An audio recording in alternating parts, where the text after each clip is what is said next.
हाँ, तो VBT and magnetic property के बाद नाउ हम डिस्कस करते हैं limitations of the valence bond theory. तो हमने वर्नर थियरी की लिमिटेशन समझी, अब वीबीटी की भी लिमिटेशन है, देयरफॉर हम चैप्टर और आगे बढ़ाएंगे। लिमिटेशन ना होती तो चैप्टर खत्म हो जाता। ओके चलो, while VB theory to a larger extent explains the formation, structure and magnetic behaviour of the coordination compounds, it suffers from the following shortcomings. Shortcomings मतलब weakness.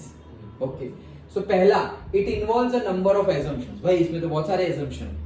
पहले ही तुमने शेप और वो सब का बोल दिया कि D2sp3 ऑक्टाहेड्रल ऐसे, तो बहुत सारे assumptions हैं। Okay. So बहुत सारे assumptions पे काम चल रहा है। It does not give quantitative interpretation of the magnetic data.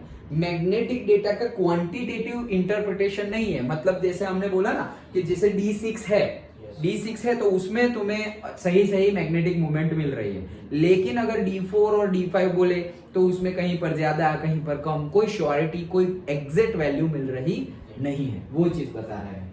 It does not explain the colour exhibited by the coordination compound. Coordination compound जब बनता है तो उसका पर्टिकुलर कलर हमें दिखता है।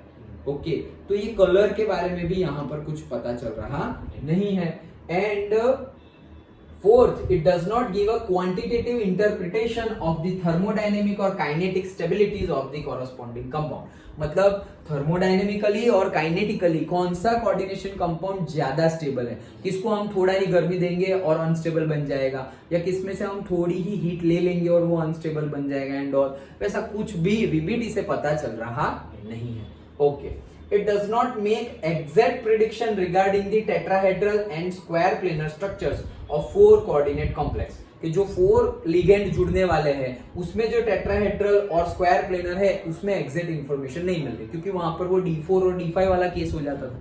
D6 हो 6 लिगेंड जुड़ रहे हो, ऑक्टाहेड्रल बनता ही है, तो वो D2sp3 होगा या sp3d2 होगा। ओके लेकिन अगर हम 4 लिगेंड वाले ले तो वो टेट्राहेड्रल और स्क्वायर पिरामिडल में हमें एग्जैक्ट ही नहीं मिल रहा है, एग्जैक्ट नंबर नहीं मिल रहे, मैग्नेटिक मूवमेंट इतनी ही होगी ऐसा हम बोल सकते नहीं है, एग्जैक्ट प्रेडिक्शन नहीं हो रहा है। तो वही चीज बता रहे हैं। It does not distinguish between the weak and strong ligands. भाई यहाँ पर मैंने जैसे बताया कि हम आगे जाके पढ़ेंगे कि कौन सा वीक है कौन सा स्ट्रॉन्ग है, एक्चुअली कौन सा वीक है कौन सा स्ट्रॉन्ग है उसकी पूरी सीरीज देखने वाले हैं हम नेक्स्ट थियरी में। ओके लेकिन ये तो मैंने बताया ना कि ये कुत्ता और ये लाइन, Cl है F है वो सब कुत्ते हैं, Cl और F, Cn जो साइनाइड है वो लायन है, एमोनिया है वो लायन है, तो वो तो मैंने बताया। ओके लेकिन वीबीटी वो मैंने भी जो आगे हम पढ़ने वाले हैं उसके बेस पे बताया, लेकिन वीबीटी जो है वो वीबीटी में कौन सा स्ट्रॉन्ग लिगेंड है कौन सा वीक लिगेंड है ऐसा कुछ पता चल रहा नहीं है। तो ये सारी की सारी 6 लिमिटेशन है 3 मार्क्स में पूछी जा सकती है। वर्नर थियरी की लिमिटेशन 1 या 2 मार्क्स में पूछी जा सकती है,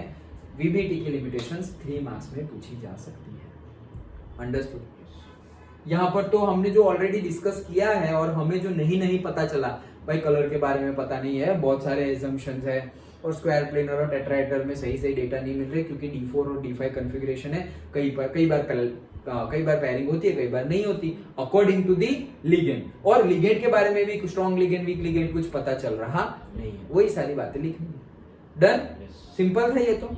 ओके चलो तो फिर नेक्स्ट इंपॉर्टेंट थियरी देखते हैं।